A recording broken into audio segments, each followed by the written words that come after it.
말씀으로 하루를 여는 복된 새벽에 하나님께서 우리에게 주시는 귀한 말씀은 구약성경 출애굽기 23장 1절에서 3절까지 되겠습니다. 온라인으로 동참하는 여러분도 다 함께 성경을 펴주시고 함께 말씀 속으로 들어가 보실까요? 너는 거짓된 풍설을 퍼뜨리지 말며 악인과 연합하여 위정하는 정인이 되지 말며 다수를 따라 악을 행하지 말며 송사에 다수를 따라 부당한 정언을 하지 말며 가난한 자의 송사라고 해서 편법되이 도전하지 말지니라. 아멘.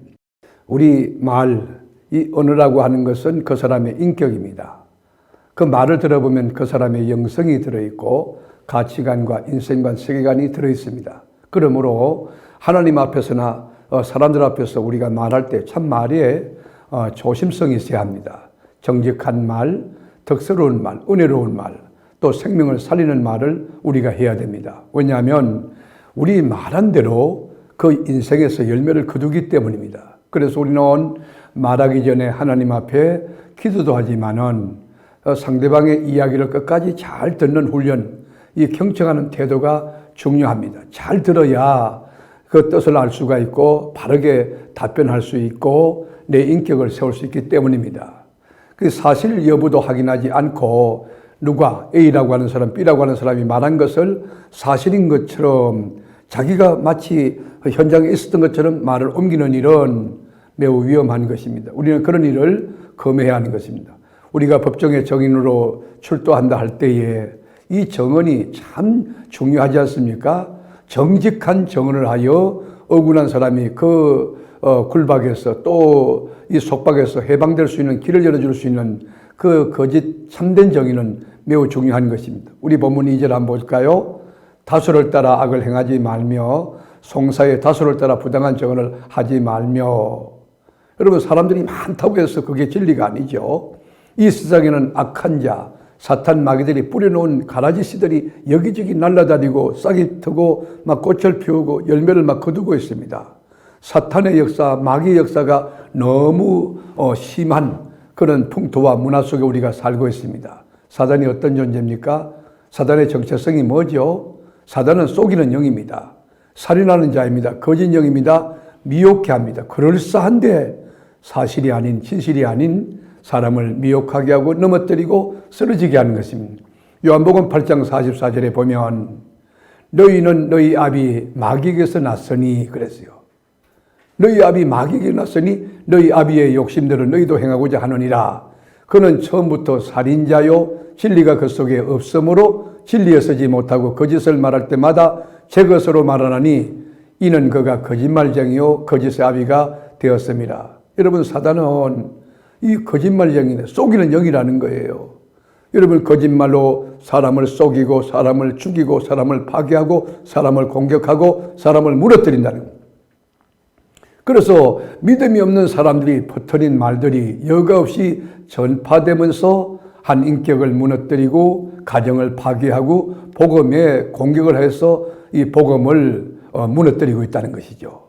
그래서 우리가 그것이 사실이라 할지라도 어떤 사람은 비굴하게 자신의 유익이 안 된다, 또 덕이 안 된다, 그래서 입을 꾹 다물고 있는 사람도 있습니다. 이건 작은 사람이 되죠. 그러나 여러분, 우리가 기억할 것은 사람들이 많이 다 동조한다. 그렇다고 그건 반드시 진리도 아니고 진실이 아닐 수 있다는 것도 우리 기독교인이 분별력 가지고 판단하고 있어야 됩니다. 2절 한번 볼까요?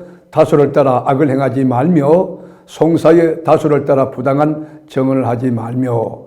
사람들이 다 그렇다고 해가지고 그렇다고 해서 우리가 그 휩쓸려 가서는 안 된다는 것이죠. 이 소수라도 진리가 있고 진실이 있을 때 그 공의를 쫓아가는 게 기독교인의 바른 태도라고 하는 것입니다. 그렇다면 우리 기독교인은 민주주의 편일까요? 아니면 사회주의 편일까요? 물론 정신적인 면에서 보면 기독교회는 자유민주주의에 가깝습니다. 그러나 민주주의는 아닙니다. 민주주의가 나온 병폐가 얼마나 많습니까? 민주주의 다수의 행포가 있죠. 다수의 단합을 통해서 여러분 소수의 진리를 무너뜨리고 공격하고 짓밟는 경우가 얼마나 많습니까? 우리 기독교는 누구의 편도 아닙니다. 오직 정직과 진실과 진리를 쫓아가는 종교입니다. 그 대중이라고 해서 무조건 편을 드는 일보다는 소수의 의견이라 할지라도 옳은 것이라고 하면, 바른 일이라고 하면 그 좁은 길, 십자가의 길, 형극의 길, 고통의 길에 서는 태도, 용기가 필요한 것입니다. 우리 예수님도 여러분 돌아가실 때 어떻게 됐습니까? 그때 다수의 선동위에서 부당하고 불편한 그런 판결을 받고 예수님이 사형언도 받은 거 아닙니까? 예수님을 살려보려고 총독 빌라도가 노력했죠. 그런데 그의 권력보다 더 위에 있는 것이 군중의 힘이었어요. 이 군중들이 얼마나 예수님을 죽이려 하는지 결국 빌라도는 정치적인 계산하고 예수님을 십자가에 내놓고 말았습니다. 민심이 청심이라고 하기 때문에 그렇습니다. 이 말은 다수가 천심이란 말이 아니라 인간의 마음을 주장하는 분이 하나님이라고 하는 의미입니다. 여러분 대중의 흐름, 여러분 그 분위기, 여러분 토양은 언제든지 변합니다. 근데 그 분위기는 뒤에는 선동하는 사람이 있다는 것이죠. 그 선동하는 사람이 바르면 좋은데 그러지 못하고 사탄의 사주를 받고 사탄이 리모컨트롤하는 그런 사람이라고 하면 이 다수가 얼마나 나쁜 짓을 많이 하는지 국가를 전복시키기도 하고 또 국민들을 잘못 오도해서 엉뚱한 길로 걸어가게 하는 그런 일을 할 수 되는 것이죠. 우리가 재판할 때도 마찬가지예요. 재판할 때도 가난하다고 해서 무조건 두둔해서도 안 됩니다. 그가 약한 사회적 약자라고 해서 무조건 그 편에 서도 되도 아니에요. 그렇다고 부자라고 해서 죄가 없는데 죄를 만들어서도 안 되는 것입니다. 그래서 성경의 정신은 분명해요. 3절 볼까요? 가난한 자의 송사라고 해서 편백되이 두둔하지 말지니라. 그러니까 가난한 자라고 해서 가난한 자의 편에 서거나 부자라고 해서 함부로 부자를 얕보거나 잘못 생각해서는 안 된다는 것입니다. 레위기 19장 15절에 보면 너희는 재판할 때에 불의를 행하지 말며 가난한 자의 편을 들지 말며 세력 있는 자라고 두둔하지 말고 공의로 사람을 재판할지며. 여러분 중요한 것은 하나님의 공의가 있느냐는 거예요. 하나님의 공평함 그리고 의로움, 진실, 참됨이 있느냐는 거예요. 여러분 재판에서 중요한 게 뭡니까? 오직 증거 아닙니까? 사실 여부 아닙니까? 그러므로 공정한 판결이 진행될 수 있도록 돕는 일, 판사라면 더욱 그렇게 해야 될 것입니다. 얼굴을 보고 저 사람 재력가다, 유력한 사람이야, 앞으로 대통령이 될 사람, 그래서 재판하면 안 된다는 것이에요. 이 공정한 재판이 이루어져야 세상이 공의롭고 공정한 세상이 되고 법을 무수하고 법을 지키게 되는 그런 문화풍토가 이루어지는 거 아닙니까? 만에 하나 판사가 뇌물을 받았다고 하면 이 밝은 눈 판단력이 흐려지게 되고 어둡게 되고 의로운 말을 굳게 하는 것입니다.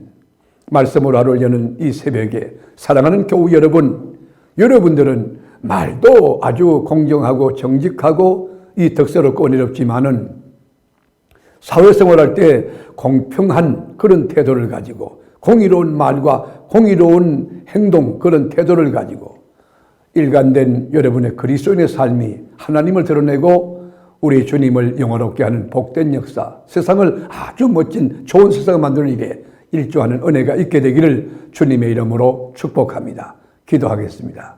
주님, 우리가 일생을 살면서 공정하고 공평하게 살 수 있는 지혜도 주시고 그런 결단과 용기, 진리 편에서는 소수지만 이 공의 편에서는 그런 결단, 그런 용기를 주어서 우리가 가는 길이 외롭고 힘들고 세상 사람 다중 앞에 비판과 비난을 받더라도 하나님 편에서는 그런 산신앙, 용감한 믿음을 갖게 하여 주옵소서. 오늘도 사랑하는 우리 교우들과 우리 주님 동행하시고 우리의 건속들을 도와주셔서 말이나 생각이나 모든 면에 하나님의 영광만 가득하고 주의 성리 가득한 은혜가 있어지게 하옵소서. 우리를 죄와 사망에서 건져주신 나의 구주 예수님의 이름으로 기도드립니다. 아멘.